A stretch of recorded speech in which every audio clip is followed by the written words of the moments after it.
Hello, and welcome to another episode of the Wars of Light and Shadow discussion group. Don't play that again, Jared. Or, I don't know. But yeah, so we are working our way through Song of the Mysteries, which is the final book in this series. We are doing 3 chapters per discussion. We have had some updates in the schedule, but we meet approximately every 2 weeks for these discussions. Open to everyone. Of course, if you are where we are, please consider joining us. Talk to us on the Patreon forum about how and when. With me, of course, we have the usual group of friends. Oh, today's discussion is going to be chapters, let's see if I can get this right, 7 through 9. Did I get the numbers right? Did I? Yes, thank you. Some applause, please. And, I mean, bigger question is, did you finish them? I did. Wow, With 15 minutes to spare. Another round of applause impressive. then. Yeah, Another, thank you. Thank impressive. you. Yes, thanks. Woke up early for it and everything. Well, early by my standards. 10:15 is not early, but you know. But yeah, that's all. That's the administrative stuff. We will be talking chapters 10 through 12 next time we meet, which will be in 3 weeks because I'm traveling. That's all. Jared, could you start introductions? Yes, I am Jared. I am in the Fantasy Thinker YouTube channel, and I'm on Speculations podcast, and weekly polls for panel viewing, and the Oscar Project for film viewing as well. Check it out on pageviewing.com. Jibby. Chibipo, the. I am both a proper noun and a verb. I will not be taking any questions. My name's Chris from the Chronicle of Chris YouTube channel, from Speculations, from the Oscar Project, and from plenty of other discussions. I don't read books without discussing them, apparently. So, yeah. Yeah, that's our life now. and filming them and hosting all that kind of stuff, and making thumbnails for them and all that kind of stuff. It's good fun. Yes. Oh, that reminds me, I have to put up the cave. Yes. All right. Let's get with it. Where did we leave? I took slight notes on what happened in each chapter, but Wow. I still don't. Okay, where did we start? Chapter 6. I should have put the bookmark on chapter 7. But Chapter 7, yeah. where did we start? Let's see. Our friend Colatus left. Yes. And the Pravians return and the Fellowship go to greet them, apparently. Go to Eelstrom? Yeah. Yes. So this chapter is worth mentioning. So the last set of chapters we read ended with the black rose blooming in let's see, on the Vales of Dain Ramon, which the crone seemingly orchestrated. But it seems to be prophecy defying at first glance because Arathon has not embraced kingship. He even wants to abdicate, which goal he seems to have achieved by the end of these chapters, but we'll talk about that. And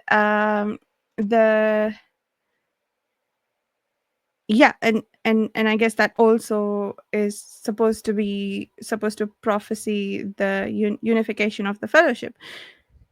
So this chapter restates that prophecy, doesn't go into too much detail about why the black rose bloomed, but I'm wondering if there are clues here that will give us information about why that happened, or if it's just as a sort of, okay, that happened, now let me remind you of this, and then we'll go on. There is some mention of it with regard to, I think, Traith and his his, I guess, disappointment that the blooming of the black rose didn't coincide with his bodily unification because a part of him is trapped with the Mistrate. But anyway, what were you guys' thoughts on that before we move on to actually discussing the chapters? Well, I'll go first because obviously they do the restate the prophecy and they kind of say that this hasn't happened, and I guess my overall feelings are that it has happened, just not in the way that the Fellowship think it's going to happen because I actually think these 3 chapters are an awful lot of the Fellowship kind of fumbling around, trying to make sense of everything that's happening and people's actions. Well, sorry, 5 of the 7 of the Fellowship fumbling around, plus Varian, and trying to work out what's actually happening around them, which I think is interesting because of what we revealed kind of in chapter 6, which is the Fellowship aren't exactly all knowing and all powerful in this world in the way that we kind of thought they were for 10 books. So they are kind of, like I say, fumbling a little bit, and we even get later on the perspective of the dragons in this kind of thing as well. So I think it's interesting that we have a restating the prophecy, because to me that just suggests that yes, it has happened, but we don't know how and why. I will also chime in to just be one thing, just on the wording of it. Well, we know the rose bloomed, and according to this prophecy, that this thing will happen now. But it does specifically say, Davian the betrayer shall hear no reason, nor bow to the major law of the major balance, nor shall the fellowship be restored to 7 until the black rose blooms. Oh. But that just means that once the black rose blooms, this can happen, but it doesn't give us any hint of when that will happen. Right. Doesn't mean it's going to happen right away. Right. Yeah. It's just the conditions are This met has for to that. happen for this to happen. Yeah, the necessary but not sufficient condition. Yeah. Mm. So it's like, once this thing happens, if we assume the prophecy is an absolute, then this other thing will happen, but we don't know when. There's no guidepost there. Just that, Aerithon has to do this thing, which will make this thing happen, and then this other thing will happen. Yeah. Sometime. Maybe. Possibly. Well, I think maybe the fact that Davian's no longer directly under the control of the crone, that's at least a step towards reunification. And what we got Traith. Yeah, he's looking for a body still, right? And who's it? Is he the one trapped with Sisquochio? No, that's Luhain. That's Luhain. Yeah, right. Yeah, took the right. Davian's place. Right. He took Davian's Davian place. now doesn't have his deal with Sisquochio or with the crown. Oh, yeah. So he's free again. He's free. Yeah. Other than the Drake binding. Right. Cool. Which is interesting, because we think also that the Black Rose prophecy came from the crone, don't we? We believe that she's sort of interjecting, or this is just supposition on our part from our last discussion, isn't it? That she's the one kind of placing that in. Was it one of Dakar's fainting prophecies, the Black Rose prophecy? Yeah, it came from his lineage, or his latent family power. Yeah. Yeah. Then I suppose because we have seen some instances of the crone feeding Dakar his visions when he has his fainting spells, maybe this was also fed to him. Mm-hmm. Then, yeah, I think that's right. That's correct. Yeah. Mm-hmm.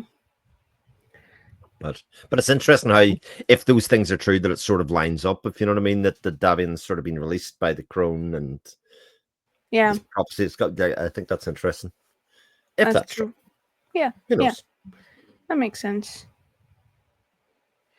But it's this part though is pretty unambiguous. The briar will take root on the day Arathon's Fallon embraces kingship. But it was on the day that he decided to abdicate, which But so yes, so on this point, we've always thought that it's kingship of Rathian, but obviously, he's abdicated it. But he could be king of lots of things. And one thing is absolutely certain at this point is that Arathon has a plan, and has a thing that he's trying to accomplish at the moment. And people are scrambling to find out what the hell it is, or what he could be doing. They think he's gone mad. I think it's quite obvious that he hasn't gone mad. He's just been a little bitch as usual. and he's sort of torturing everybody, and kind of play it for his own amusement. I think to a certain state, or at least to wind up the car. As it turns out, he's having fun with the idea. Well, I'm not stopping you. Come along. He's come along if you want. Yeah, he's having fun with the car, but I think he's really pissed off at the Fellowship. Yeah, yes.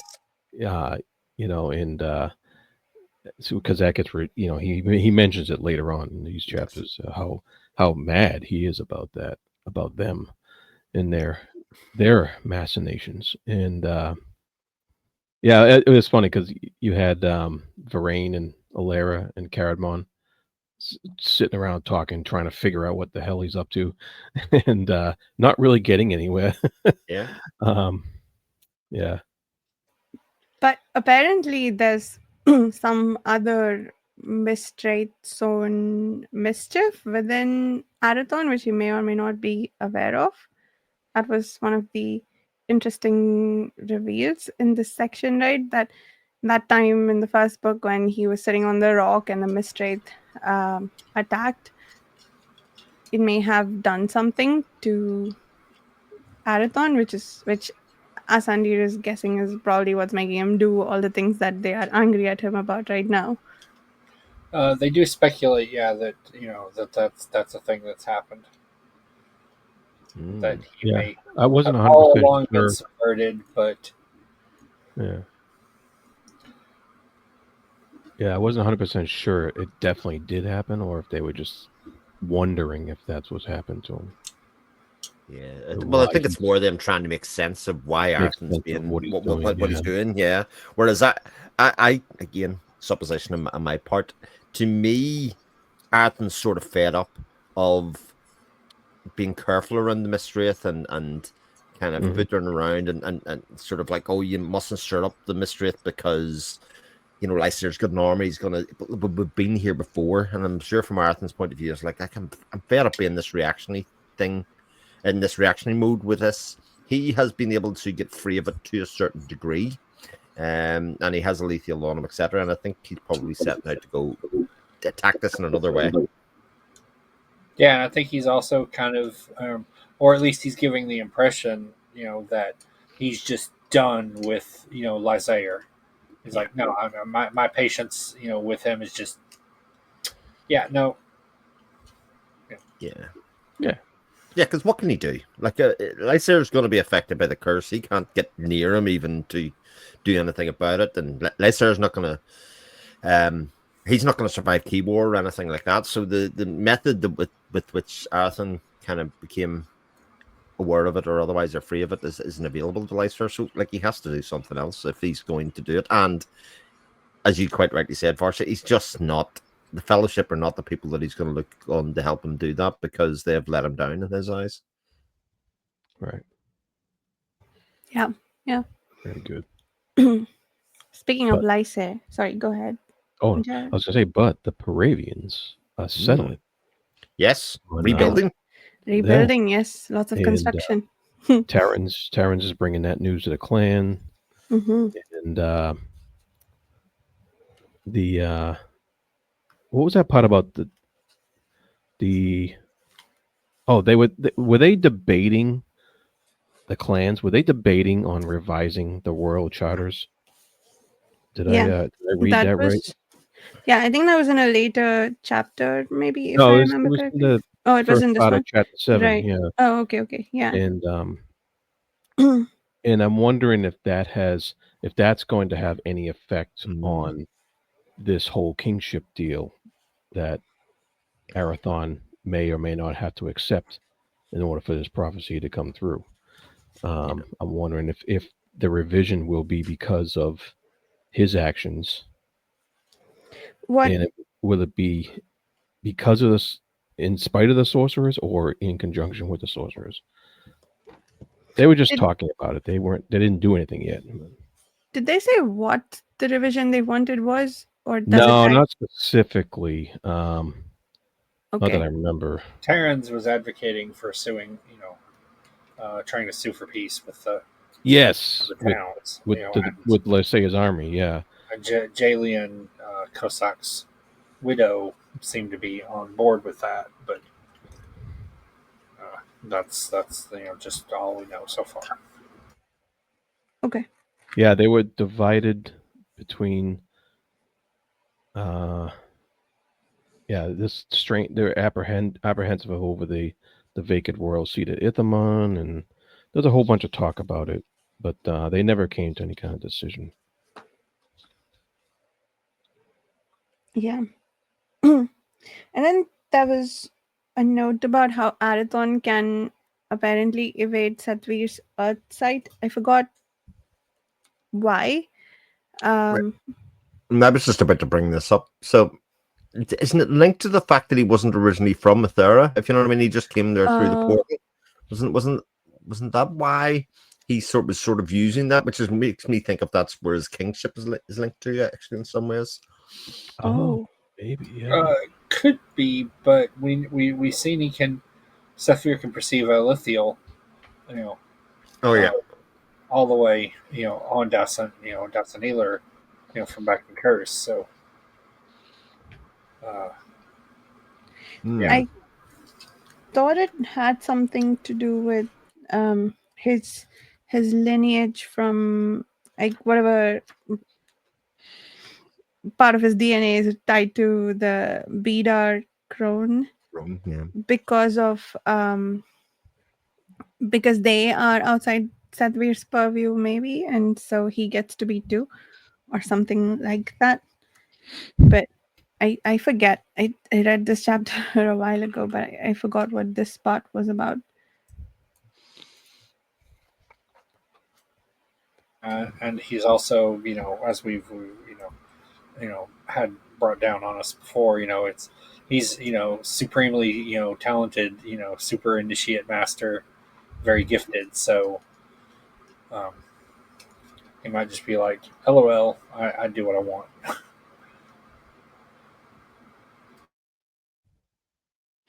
Yeah, Arathon's actively trying to not be noticed, I think. Yeah. It's very much so. Yeah, doesn't want anyone to know what he's doing, which I don't know. I don't blame him. Yeah. But like he's also hiding in plain sight, at least up until like chapter 9. You know what I mean? He's sort of walking along. Dakar can follow him. He's not trying to mask his path from Dakar. So people are free to follow him, and in fact, in some ways, I think that's sort of lending to his mystique of, well, I'm doing stuff here, and you even see that when he says, what are you doing? He sort of plays with the fellowship and what they think they're doing about this kind of thing, especially around in Myrtlebane, etc., all that kind of stuff, which I'm sure we'll get to. But yeah, Arathon has went from being petulant to being just, he's messing when he's sort of, he wants to lead the fellowship in a merry chase. He wants them to kind of sort of wonder what he's doing, and of course the fellowship, the other and aren't happy about that, not used to that, so they're kind of trying to think of sanctions against him, to stop him doing whatever it is they think that he's doing that they don't know that he's doing, just because they're sort of out of the loop a little bit on it. Yeah, he's definitely running around with intentions to provoke. Just and you notice he just lets them make assumptions on what he's doing. He makes implications, but he never they make assumptions on why he's there and what he's doing. And Yeah, wasn't Alara trying to warn them to say, "Hey, you guys, he's doing this. He's up to something else. yeah, I know him. He's up to something else." yeah, We because she haven't- asked him point blank when they talked about what he did at Rockfell. He asked. She's like, "Well, did he actually say this?" And they were just like, "No, we just kind of assumed." Or that group up said, well, whose idea was it actually in the first place about the Met snakes? Like, was that Arthur's idea? And they sort of look around furtively between them and go, no, that was us. That was our idea. So again, they planted the idea within there, and then she went, right. Yeah, I mean, he obviously predicted it because he went to the trouble of making the nets because he knew what kind of had foreseen what conclusion they would draw. And then he just throws up a bunch of rhetoric in their face, but they're the ones making the conclusions.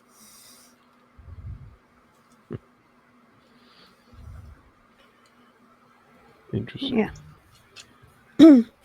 What do you make of Lorenda's plan to try to get the other dragons on her side? She's an idiot. Well, but it's not her plan. She literally asks around for people to come up with a plan for her so that she could then go ahead and do it. And she does. She plays a very Morel trick of basically saying, will you get that done, knowing that she's basically making somebody else disposable. And also, Senia is an idiot too. Well, we've seen that, yeah. What do you mean? She's the best to come out of the crop. Best at pissing her skirts. Yeah. Well, it's a little like Lord of the Rings reference, isn't it? We're just going to walk up to Mount Doom through the gates of Mordor and just expect nothing to happen, So walk up to the dragon and go, here, got an idea, guys? One does not simply walk through Northgate. Exactly. Yeah. Hey, Mr. Dragon, sir. It's so. You need borrow some sugar.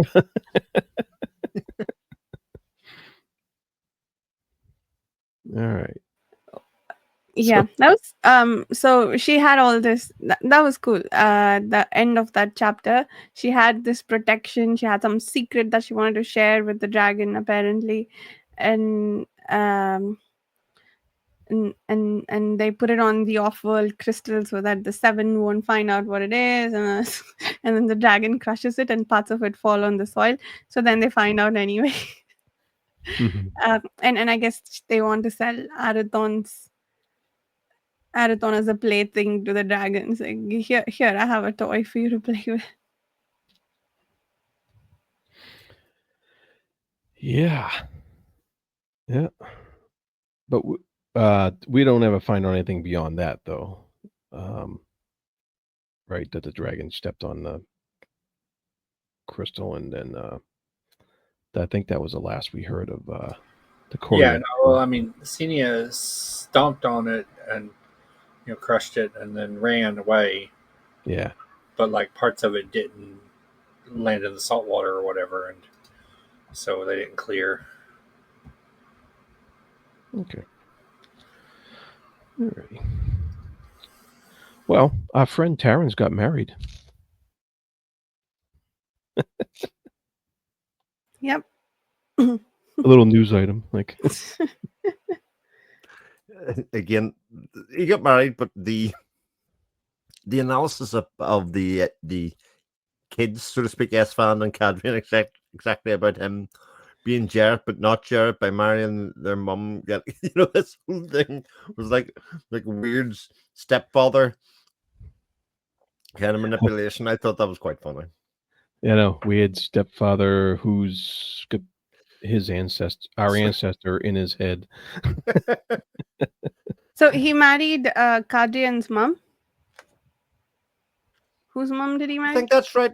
I think well, one of their mums. Yeah. I think that's right. Okay. Yeah. No, he married someone else. Oh, I thought it was Cossack's. Wife. No, he married Kirwan. Yeah, he's just aligned with Cossack's mom because she lost her husband and doesn't want to lose her kids and whatnot. So. Okay. Oh, okay, so Kieran was just another clanswoman. Yeah. Okay. Alrighty.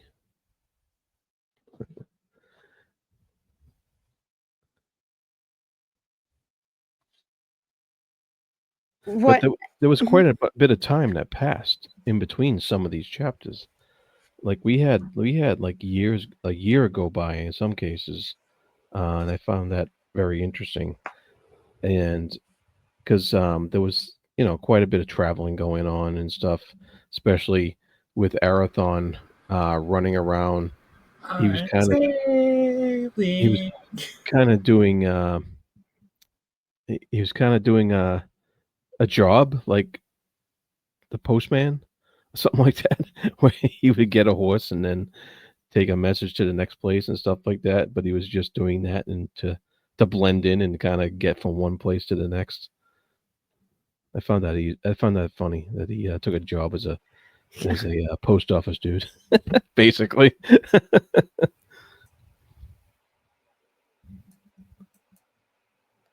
Yeah.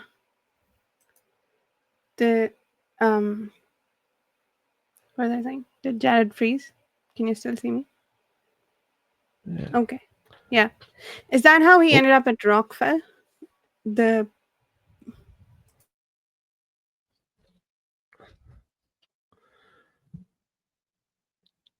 Eventually. I'm not- Yeah.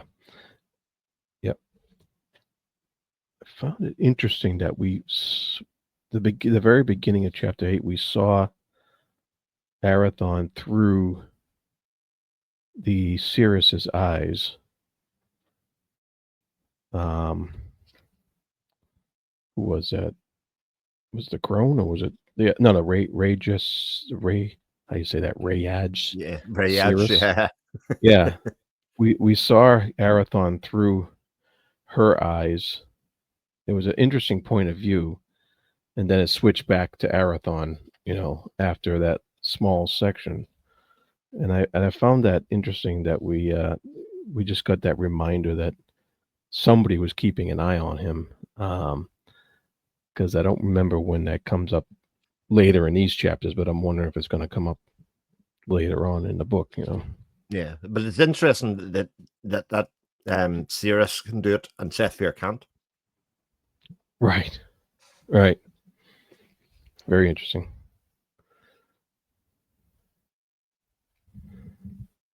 Very interesting. What's Dakar's motivation for getting involved with Arathon again? Kiladis made him. Yeah, that's just it. I think so. I mean, he doesn't want to be there. He's absolutely he'd rather I be know. anywhere else on the planet. But he still does it, and he's. I'm just wondering if he's Yeah, just like a glutton for punishment. well, he met up with him, and then then Arathon ditched him, and Caradmon's like, "Yeah, don't worry about that. Go stock up supplies and wait on his boat." And then he got stuck, with him for like 6 months to a year. Yeah, because the Sundeer's like, the poor guy. "Yeah, go cool your heels on the other side of the world." Yeah, well, that was pretty awesome. When he just see ya. That was an amazing show of power. Mm. Yeah.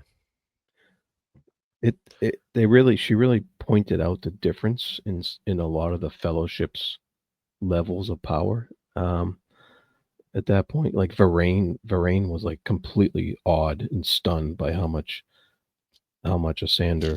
power Sander used to transport Arathon that far away.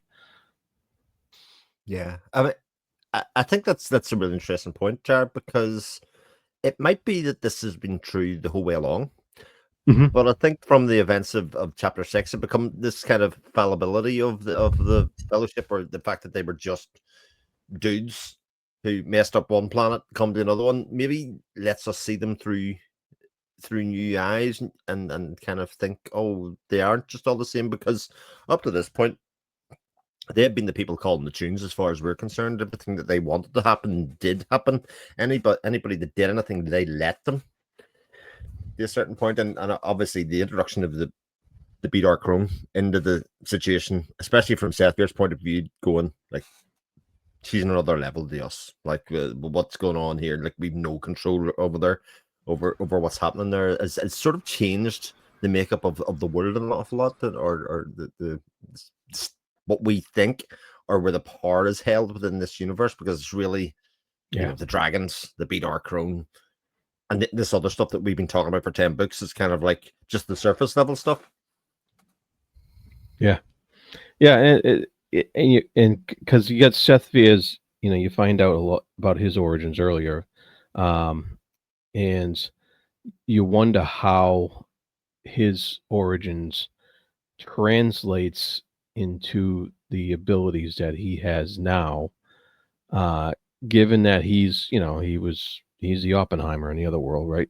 He's the guy responsible for creating weapons of mass destruction, and how does that translate into what he can do now? The guy who can, I mean, I know it has something to do with the Paravians, but he's the guy who can, basically see the world and see what's going on.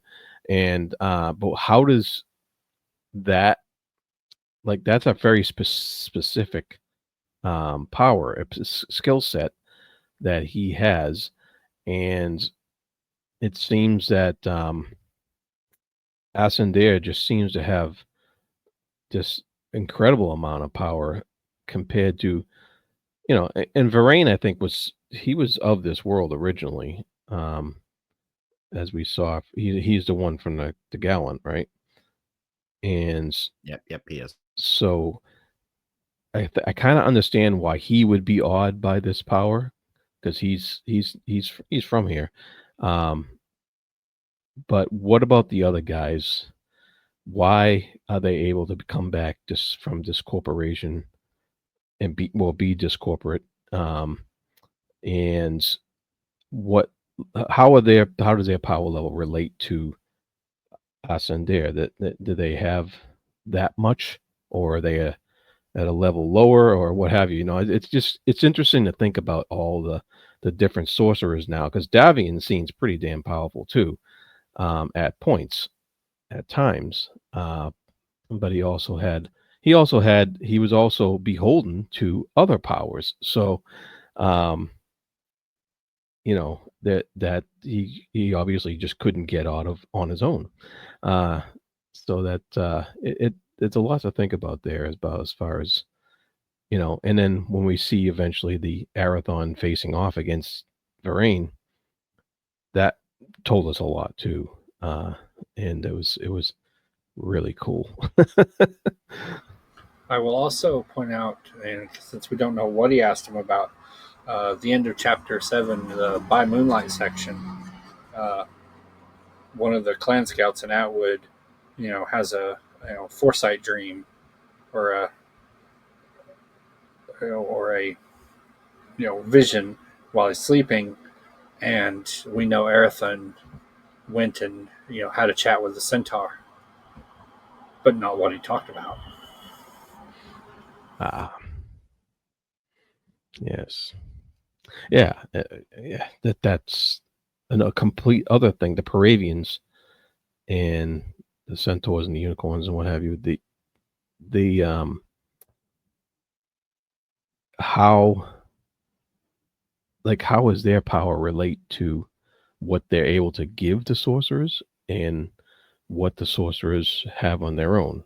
It there's yeah, there's a question there, and so, because you brought up Arathon talking to the centaur on his own, what does that mean for Arathon's abilities, uh, with regards to keeping secret from Sethvir, with regards to being able to face off against somebody like Varane? Lots of interesting questions there. Yeah, and actually, on top of that, obviously the Fellowship's responsibility is to create conditions for the Paravians to return. That is literally their thing. But they are not the people, or certainly 6 of them, are not the people that have the relationship with the Paravians at the moment, or the most recent relationship. That would be Salalis and Arathon. Nobody else has been speaking to them more recently than those 2. So there is a relationship and an understanding. And obviously the Paravians have made accommodations to get Arathon back to Athera, or back to the main island here, back from where they were, because they could have either kept a hold of them in their sanctuary or where they were at that stage, but they decided to release them. So they obviously have plans for him, as well as the Darkrone, as well as everything else. And obviously, Right. Salalis has been stepping back out of it and going, Torbrand, I'm compromised. I can't have anything to do with this, guys. This is not my fight. So I'd say a lot of these political maneuverings that are going on it's kind of setting of the stage of, oh God, this group's doing that, this group's doing something else. It's all very interesting. Indeed. And Lorena thinks even the dragons want a piece of him. So, That's right. Well, Lorenda would think that, considering she does as well. You know, that's still very much her thing, is that she wants a bit of Earth, and if at all possible, you know, just before the end of the world, just tell me you love me.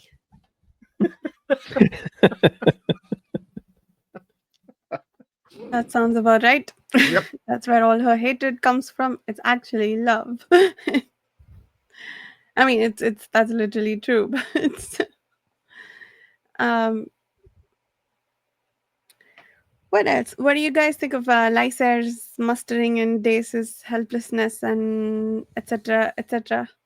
And Neil's manipulating the curse within Lysair, which I think, did we know that beforehand? Like, or did that just get revealed in these 3 chapters out? I couldn't really remember whether that was. It's brought up before, because like she would deliberately prod to provoke it. Okay. At least. Yeah. But she definitely upped her game a little bit. In this chapter 7, especially, I think it was. Yeah, to the point that Dace even feels a little helpless in light of it. You know what I mean? Yeah. There's this kind of feeling of like, oh, I'm just gonna have to stand at the sidelines and try and bide my time until I can do this, because Lysair is being manipulated, as he has been for much of the series in a lot of ways. You know.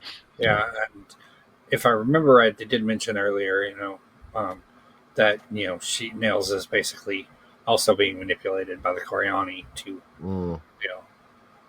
you know, that's right, keep Lysair, you know, in the direction they want him to go. So, correct. Yeah. What else happens in these chapters? Esfand's management of the council, I guess they want to go. Yeah, I think we talked about that briefly already, but they want to go negotiate with the townsfolk and try to find peace because they care about trade. So let's give them trade and then maybe they'll let us be. But Esfand talks them out of it. Yeah.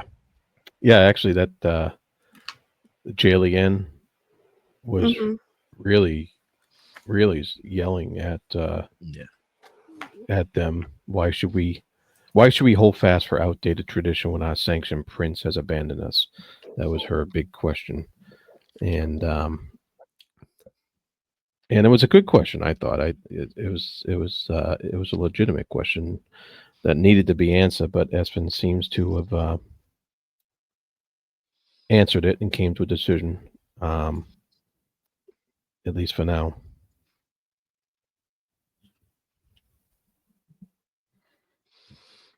Yep. Now we get to the duel at. Well, wait. Oh. Before the duel, we had a dragon. Yeah, we had a drake. Yep. Osvalzakrin. I mean, I was going to ask Varsha to do that one. I mean, you're breaking with tradition there. Oh, sorry. Oh man, I don't even know if I got it right. So let me try. I'm gonna try. While I'm going to buy you some time here, Varsha. Right? Mm-hmm. I'd say that actually the is it culmination? The narrator of the audiobook actually, I think, does an X. He's been practicing these dragon names. Every time he had a dragon name in the narration, it's snappy. I'm actually very impressed. Nice.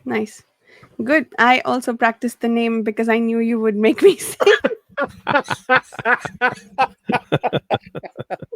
Well, let's go. I mean, I'll wait with bated breath. Osvalzakrin. Oh, nice. I like that. I'm gonna say third round of applause. Here we go. Mm-hmm. Thank you. Osvalzakrin. George was very good, but the confidence with which you went for that. That was. That's 97% of the game. Yes. Say it how you like. Absolutely. Say it like you know what you're talking about. So, Osvalzakrin was pondering his dragon awareness, and than his deal with Sander. I think that's I think it's funny when we get these dragons.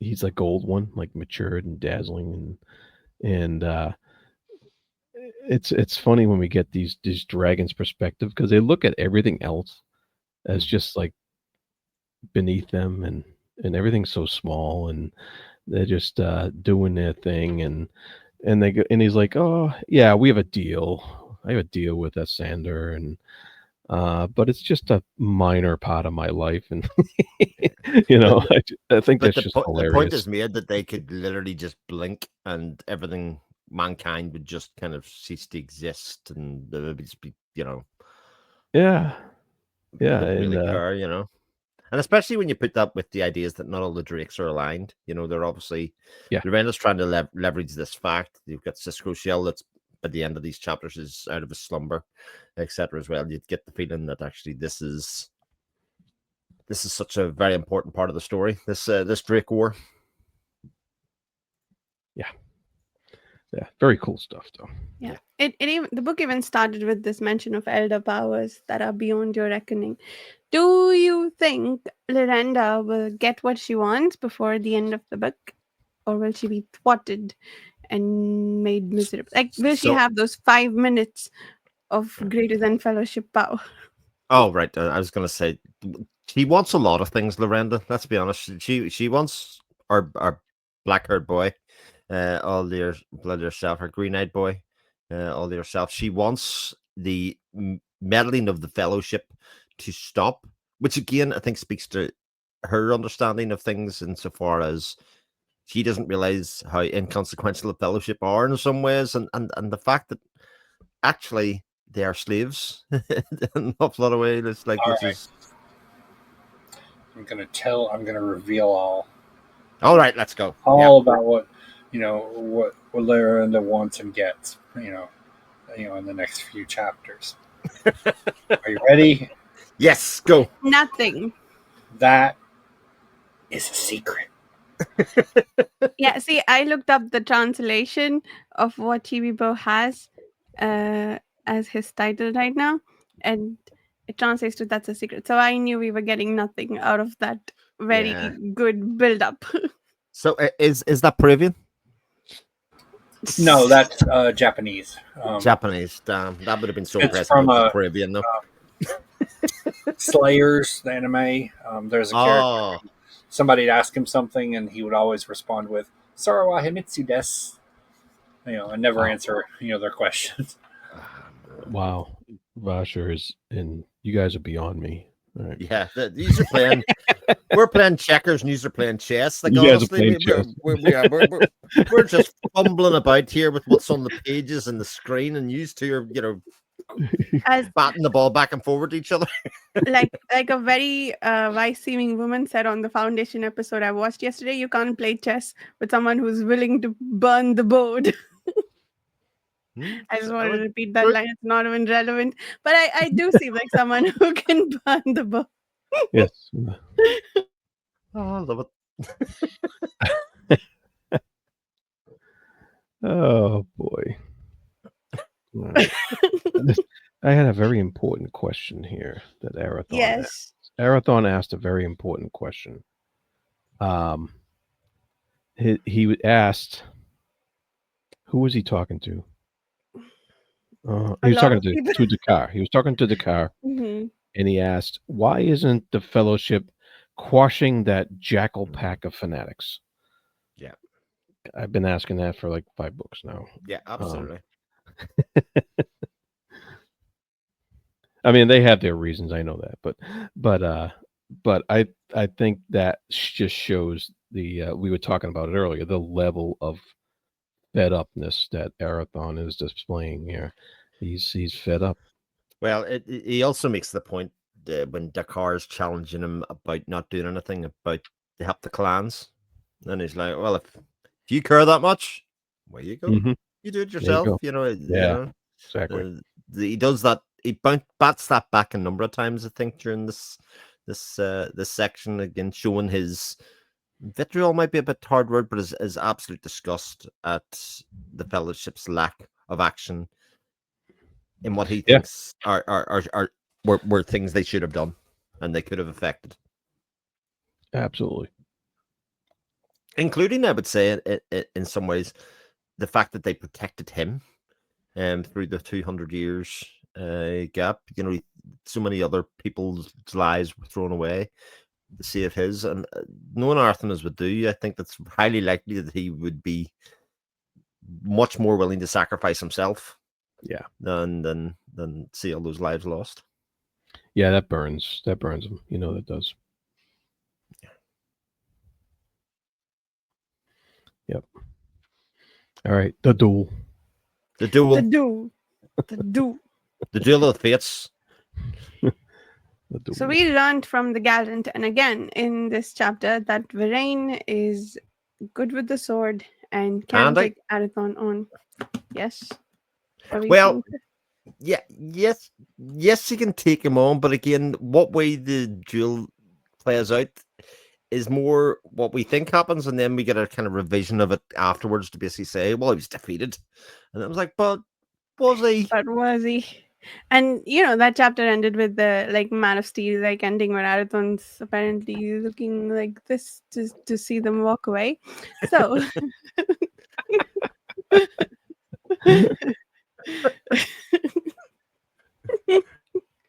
We could turn that into a meme. That's great. You're one eye open there, Varsha, and staring out at us. Yeah, yep. he saw through the slit in his eye. Amazing. Uh, and Yes. so I thought it's winter. It's not. It's middle of summer, and that's why there was ice in the lake. Like whenever there was mention of ice, I thought, oh, maybe it's not melted yet. But then later it becomes clear, or it became more clear to me later that the ice was there because of Arathon's use of shadow. And we know meanwhile that Lysa's having his curse triggered, which Nails notices. So does Days. And then Caradmon leaves this I guess cryptic image of Lysa of Arathon and Dakar traveling. We don't know yet how Dace will use that information. Mhm. But Right. Yeah. Yeah. That was very cool. I love seeing the use of magic in a battle type situation like that with Varain is obviously a very practiced not only hand-to-hand combatant but a very practiced sorcerer as far as that goes, and that was just I could just picture that whole thing like as a a scene in a movie or something like that. It was just like it was so riveting in the way it was described and the way the battle scene played out. It was just very seat of your pants type of reading right there. and it was on a fortress wall, right? It wasn't, because how else did he get pushed off? Or was it on a hill or some sort? Oh, I sort of envisaged that in like one of those arena battles where there's like a precipice and an edge, and he kind of slipped off the edge into the doom Yeah. kind of thing, and Yeah. he would be on like just the ledge below. But I don't know. That's just sort of the way that I envisaged it, but it's almost certainly my mind just filling in what I wanted it to be. Yeah. Yeah, they were on plain ground in my head until we were told that he got pushed off, and then I reconstructed a fort wall, and I was like, okay, it was a wide Nice. fort wall, but I don't know where it was actually. Nice. Yeah. But so Wasn't it in the ruins of Meth? It's on Martha Meth Ben. Isle. Yeah. And it's in the ruins of like some old Paravian ruins or something like that. Well, it has to be because Varian's there. He's guardian of that area. Yeah, isn't he's he? guarding He's watching it. from these the creatures there with the Mat snakes. The mess snakes, yeah. Old retaining wall, I think, something. Yeah. So it could have been like Vasha said it could have been this old wall that's wide or what have you, and Mhm. then when he fell into near the pool where the snakes are, right? So they had to Yeah. get him out of there so that the meth snakes wouldn't chomp on his toes or whatever. However, he was fine because he had alethea, and the That's right. snakes are And afraid of yes, alethea. that was actually cool because the presence of the sword was keeping them at bay, and Yeah. Which again, it felt like a very Janny thing of, here, this just sort of happened. I'm just going to throw this kind of fact out there.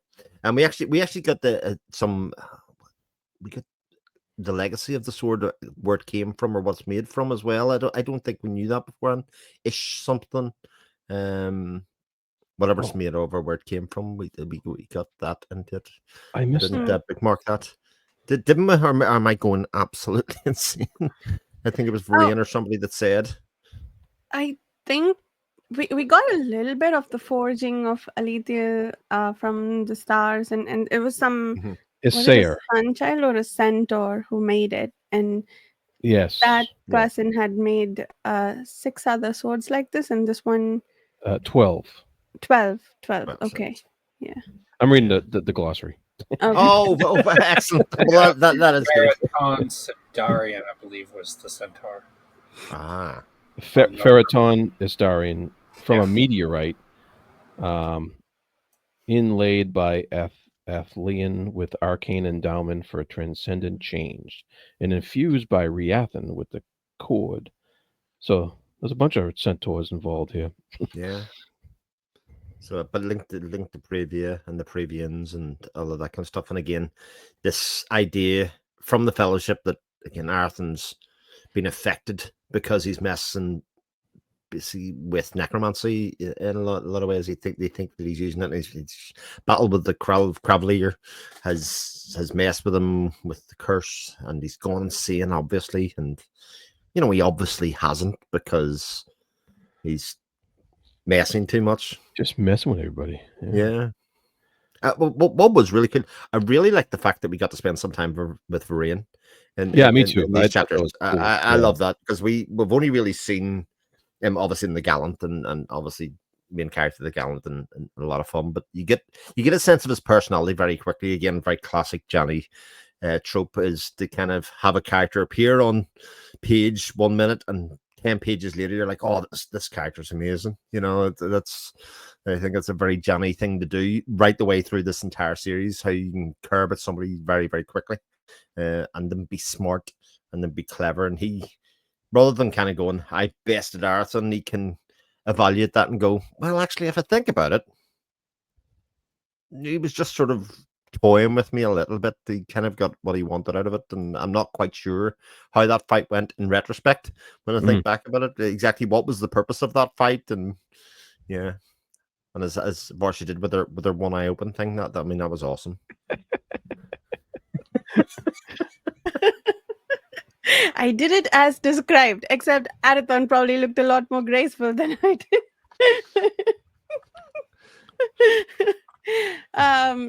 What was I saying?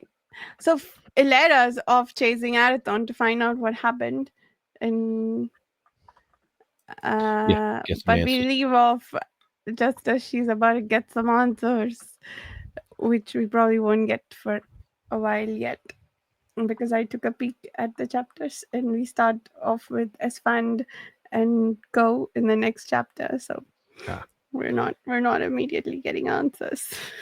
Yeah, we got some cool information about the Mistwraith, that it was created to sterilize worlds, Mm. and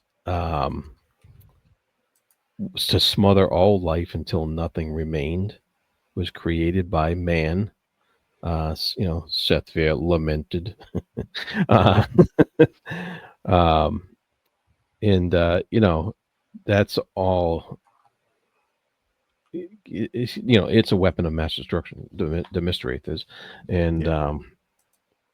but it was created by man, so it's not like it's not like a dragon outcast thing, or it's not like a another a power that was by one of these other powers that are trying to do all this stuff to stop it. It's definitely a result of folly, of hubris, and that's very interesting. Yeah. Good point. And the one of the funniest things at the end of the chapter was Varane trying to give Dakar his staff. Oh yeah, And he's like, "It's just a stick, man. What's the matter? I've got loads of them. Got a bunch in the closet here. Just a stick." It's like, whoa, no, I can't take that. That's too much. That's too much. It's like a that was millionaire trying to give you 50 quid. And he's like, I've got loads more. They're like, don't worry about it. It's like, oh, it's too much money, Very man. powerful I can't do it. natural item. Yeah. It's just a stick, man. And it even showed that, the end of it's charred and burned and all of that Yep. kind of stuff. It's like, it's not like this kind of this talisman that can't be harmed or anything. It's just stick. Yeah. Loved that. Yeah, that was so good. Funny stuff. Yep. Did we cover everything? There more. I'm sure we missed loads because I felt this was very these 3 chapters were sort of introspective in a lot of ways. Like obviously the duel, but even the duel in its own right was a prelude to the conversation and the kind of Ascendir kind of talking with Carbon and Dakar and Varane and Allura about actually what's going on here. It's a lot of shifting pieces and movement that's going on rather than actual, what's going down, what things immediately happen. It feels like the chess pieces are moving around the board. Yeah. Yeah. Yeah. Yep. It's cool. Lots to look forward to. Mm-hmm. Maybe some answers once Ilera confronts Arathon. Yeah. Yeah. Well, we're halfway through the book.